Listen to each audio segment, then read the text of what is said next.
To set up the Oculus app on your PC, start by ensuring your computer meets the minimum system requirements, including a compatible operating system, processor, memory, and graphics card. First, go to the Oculus website and download the Oculus app for PC.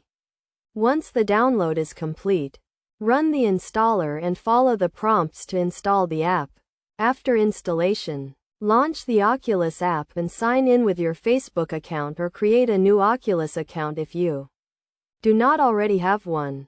If you have a VR headset, connect it to your PC and turn it on. The Oculus app will automatically detect the headset and guide you through the setup process.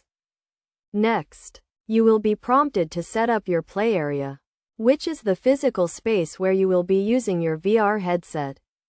Stand up and hold your controllers to map out your play area, making sure to cover the entire space where you will be playing.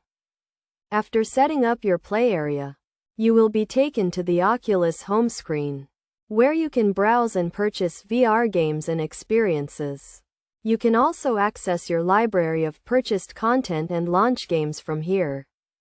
To ensure the best possible experience, make sure your PC meets the recommended system requirements for the games you want to play, and that your VR headset is properly calibrated and adjusted to fit your head comfortably. By following these steps, you can easily set up the Oculus app on your PC and start exploring the world of virtual reality. Remember to always follow the safety guidelines and precautions when using your VR headset, and to take regular breaks to avoid eye strain and fatigue.